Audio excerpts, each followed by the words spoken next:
గుర్తుపెట్టుకోండి. ఈరోజు చెప్పబోయే వీడియో చాలా ఇంటర్వ్యూస్‌లో అడుగుతారనమాట ఈ టాపిక్ గురించి. ఎస్‌డీఎల్‌సీ అంటే ఏంటి? ఎస్‌టీఎల్‌సీ అంటే ఏంటి? అని చెప్పి అడుగుతూ ఉంటారు. దయచేసి కాస్త శ్రద్ధగా వినండి. హలో అందరికీ ఎలా ఉన్నారు? Welcome back to my channel 'Divyasagar journal'. I hope మీరందరూ బాగున్నారని అనుకుంటున్నా. నేను కూడా చాలా చాలా బాగున్నాను. లాస్ట్ టైమ్ నేను కమ్యూనిటీ ట్యాబ్‌లో పోస్ట్ చేశాను కదా! నెక్స్ట్ దేని రిలేటెడ్ వీడియో కావాలి అనుకుంటున్నారు అని చెప్పి. సో, ఎస్‌డీఎల్‌సీ కావాలా? ఎస్‌టీఎల్‌సీ కావాలా? అని అడిగినప్పుడు చాలామంది ఎస్‌డీఎల్‌సీ కావాలి అని చెప్పారు. అండ్ ఇంకొంచెం మంది ఎస్‌టీఎల్‌సీ కావాలి అని చెప్పారు. సో, అందుకే ఈరోజు వీడియో అనేది 2 పార్ట్స్ కింద వస్తుంది. పార్ట్ 1 వచ్చి ఎస్‌డీఎల్‌సీ ఎక్స్‌ప్లెయిన్ చేస్తాను. పార్ట్ 2లో వచ్చి ఎస్‌టీఎల్‌సీ ఎక్స్‌ప్లెయిన్ చేస్తాను. సో దట్ ఈ 2 టాపిక్స్ అందరికీ హెల్ప్ అవుతాయన్నమాట. ఈ వీడియో స్టార్ట్ చేసే ముందు మీ అందరికీ ఒకటి చెప్పాలనుకుంటున్నా.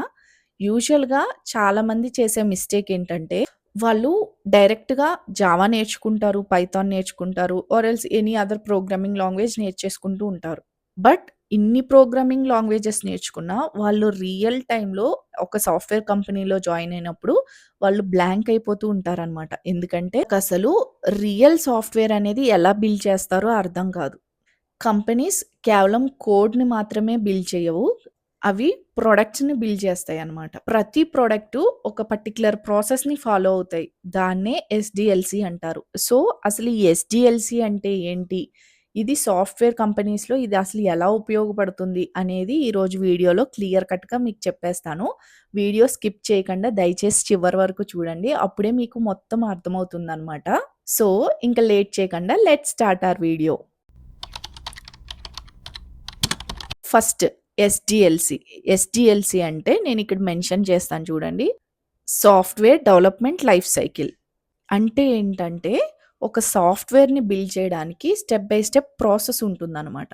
ఫ్రమ్ ఐడియా నుంచి డిప్లాయ్‌మెంట్ వరకు అండ్ మెయింటెనెన్స్ వరకు గూడా. మీకు ఒక చిన్న ఎగ్జాంపుల్ చెప్తాను. ఇప్పుడు అర్థమైపోతుంది. ఫర్ సపోజ్ మీరొక హౌస్‌ని బిల్డ్ చేస్తున్నారనుకోండి. మీరు డైరెక్ట్‌గా వెళ్లి పెయింట్ వేశారు కదా!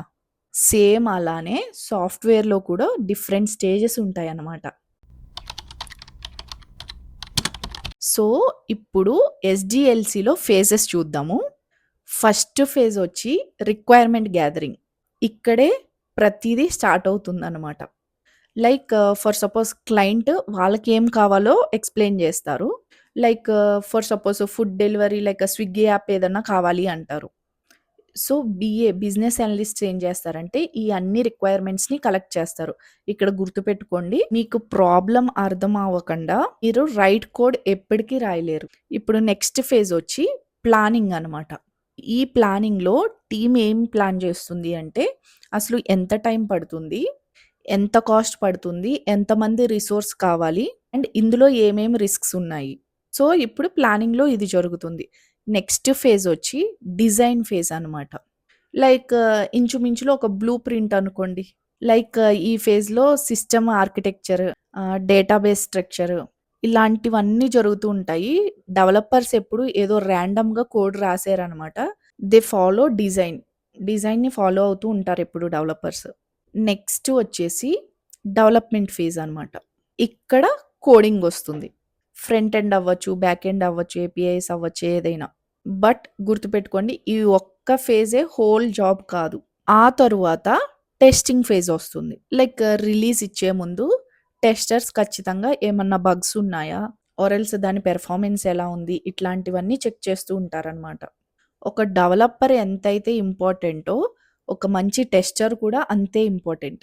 ఆ తరువాత డిప్లాయ్‌మెంట్ ఫేజ్ వస్తుంది. ఈ డిప్లాయ్‌మెంట్ ఫేజ్ అంటే ఏంటంటే, ఇక్కడే సాఫ్ట్‌వేర్ లైవ్‌కెళ్తుందనమాట. అంటే యూజర్‌కి అవైలబుల్ ఉంటుంది. యూజర్స్ యాక్సెస్ చేయగలరు దాన్ని. మనం రెడీ చేసిన యాప్ అనేది ప్లే స్టోర్‌కైనా, యాప్ స్టోర్‌కైనా ఆర్ ఎల్స్ వెబ్‌సైట్స్‌కైనా లైవ్ ఎళ్తుంది. ఆ తరువాత వచ్చే ఫేజే మెయింటెనెన్స్ ఫేజ్ అనమాట. అంటే రిలీజ్ తరువాత ఏమన్నా చిన్న చిన్న బగ్స్ ఫిక్స్ చేయాల్సొచ్చినా, ఏమన్నా అడిషనల్ ఫీచర్స్ యాడ్ చేయాలి అనుకున్నా, ఆర్ ఎల్స్ పెర్ఫార్మన్స్‌ని ఏమన్నా ఇంప్రూవ్ చేయాలనుకున్నా ఈ మెయింటెనెన్స్ ఫేజ్‌లో జరుగుతుందది. అంటే రియల్ వర్క్ యాక్చువల్‌గా ఇక్కడ కంటిన్యూ అవుతూనే ఉంటుంది. సో, ఎస్‌డీఎల్‌సీ అంటే ఇప్పటివరకు ఎవరికైతే తెలియలేదో ఇదేమి రాకెట్ సైన్స్ కాదు. ఇప్పుడు మీకు అర్థమైంది కదా! ఒక బేసిక్ ఐడియా వచ్చింది కదా! అసలు ఎస్‌డీఎల్‌సీలో ఏమేం ఫేజెస్ ఉంటాయి అనేది.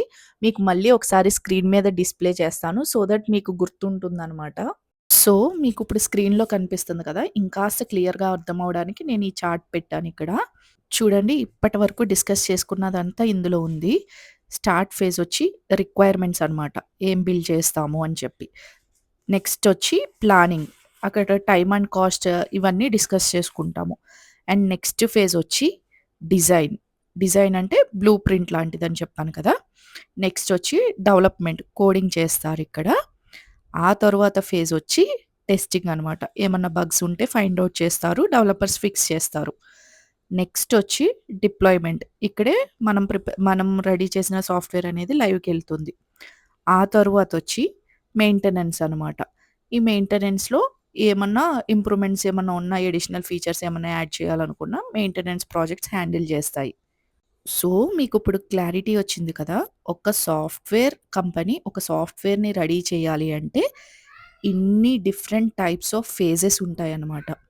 ఈ ఫేజెస్ అన్నిటిని కలిపే సాఫ్ట్‌వేర్ డెవలప్‌మెంట్ లైఫ్ సైకిల్ అని అంటారు. సో, ఇవి మీకు క్లియర్‌గా అర్థమైతే అసలు సాఫ్ట్‌వేర్ డెవలప్ చేయడానికి ఎన్ని ఫేజెస్ ఉంటాయి అనేది మీకు ఒక క్లారిటీ వస్తది.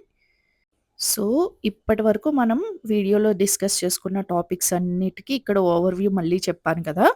మీకు ఇంకేమన్నా డౌట్స్ ఉంటే నాకు కామెంట్ సెక్షన్‌లో అడగండి. అండ్ అలాగే ఇఫ్ పాసిబుల్ ఈ చార్ట్‌ని స్క్రీన్‌షాట్ తీసుకోండి. సో దట్ మీకు ఇంటర్‌వ్యూస్‌కెళ్ళినప్పుడు గానీ, లేకపోతే రివైజ్ చేసుకోవడానికి చాలా బాగా హెల్ప్ అవుతుందనమాట. సో, ఐ హోప్ ఇక నుంచి ఎవరైనా మిమ్మల్ని ఎస్‌డీఎల్‌సీ అంటే ఏంటి అని అడిగితే, మీరు చాలా క్లియర్‌గా చెప్పగలుగుతారు అని నేను అనుకుంటున్నా. అండ్ నెక్స్ట్ వచ్చే వీడియో ఎస్‌టీఎల్‌సీ అని చెప్పాను కదా! అది సాఫ్ట్‌వేర్ టెస్టింగ్ లైఫ్ సైకిల్ అనమాట. అది ఎస్‌డీఎల్‌సీలో ఒక పార్ట్ అనమాట. కన్‌ఫ్యూజ్ అవ్వకండి. ఎస్‌డీఎల్‌సీలో ఎస్‌టీఎల్‌సీ అనేది ఒక పార్ట్. అది నెక్స్ట్ వీడియోలో చూద్దాం. సో, గుర్తుపెట్టుకోండి. ఎక్కువ మంది ఏమనుకుంటారంటే, మీరు కోడింగ్ ఒకటి నేర్చుకుంటే మీకు జాబ్ వచ్చేస్తుంది అని చెప్పి. బట్ కంపెనీస్ ఎప్పుడు ఏం ఎక్స్‌పెక్ట్ చేస్తాయంటే, మీకు ప్రాబ్లమ్ అండర్‌స్టాండింగ్ స్కిల్స్ ఉన్నాయా? మీ కమ్యూనికేషన్ ఎలా ఉంది? మీ ఎస్‌డీఎల్‌సీ నాలెడ్జ్ ఎలా ఉంది? మీ టీమ్ వర్క్ ఎలా ఉంది? అనేవి ఎక్కువగా ఎక్స్‌పెక్ట్ చేస్తూ ఉంటాయి మీ దగ్గర నుంచి.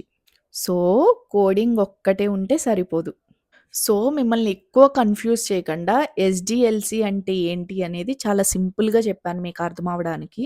మీకేమన్నా కాస్త కన్‌ఫ్యూజన్‌గా ఉంటే ఏం కాదు. ప్రతి ఒక్కళ్ళు ఇక్కడి నుండే స్టార్ట్ చేస్తారు. ఈవెన్ ఇప్పుడు పెద్ద పెద్ద డెవలపర్స్ కూడా ఒకప్పుడు ఎస్‌డీఎల్‌సీ అంటే ఏంటో తెలియకపోవచ్చు. బట్ ఎక్కడ డిఫరెన్స్ ఒస్తుంది అంటే వాళ్ళు క్విట్ అవ్వలేదెక్కడ.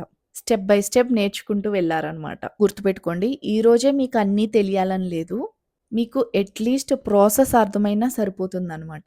గ్రోత్ అనేది ఎప్పుడూ డైలీ జరుగుతుంది గానీ, ఇన్‌స్టంట్‌గా జరిగిపోదు. సో, ఈ వీడియో చూస్తున్న వాళ్ళలో ఎవరైనా ఫ్రెషర్స్ ఉన్నా, లేకపోతే గ్యాప్ తర్వాత మళ్ళీ రీస్టార్ట్ చేయాలనుకున్న కెరియర్‌ని, వాళ్ళందరూ గుర్తుపెట్టుకోవాల్సింది ఒకటే. ఏదో ఒక్క ప్రోగ్రామింగ్ లాంగ్వేజ్ నేర్చుకోండి. ఎస్‌డీఎల్‌సీ అనేది బాగా అర్థం చేసుకోవడానికి ట్రై చేయండి. స్మాల్ ప్రాజెక్ట్స్ బిల్డ్ చేయడానికి ట్రై చేయండి. ప్రాబ్లమ్ సాల్వర్ లాగా ఆలోచించడానికి ప్రయత్నించండి. అండ్ అలాగే రియల్ యాప్స్ అనేవి అసలు ఎలా వర్క్ అవుతాయి అనేది నేర్చుకోవడానికి ప్రయత్నించండి. కోడ్ ఒక్కటే నేర్చుకుంటే సరిపోదు. అసలు సాఫ్ట్‌వేర్ ఎలా బిల్డ్ చేస్తారు అనేది కూడా తెలుసుకోవాలి మీరు. సో, ఐ హోప్ ఈ వీడియో మీకు హెల్ప్ అయిందనే అనుకుంటున్నాను. ఇందులో మీకేమన్నా డౌట్స్ ఉంటే నాకు కామెంట్ సెక్షన్‌లో పిన్ చేయండి. నేను కన్ఫర్మ్‌గా రిప్లై ఇస్తాను. సో, మిమ్మల్ని ఎక్కువ కన్‌ఫ్యూజ్ చేయకూడదని చెప్పి చాలా సింపుల్‌గా చెప్పాననమాట మీకు అర్థమవ్వడానికి ఎగ్జాంపుల్స్‌తో. సో, ఐ హోప్ మీకొక క్లారిటీ వచ్చిందనే అనుకుంటున్నాను. ఈ వీడియో గనక మీకు నచ్చితే ప్లీజ్ వీడియోని లైక్ చేయండి. అండ్ అలాగే మన ఛానల్‌లో పెట్టే వీడియోస్ మీకు వర్త్ అనిపిస్తేనే ఛానల్‌ని సబ్స్క్రైబ్ చేసుకోండి.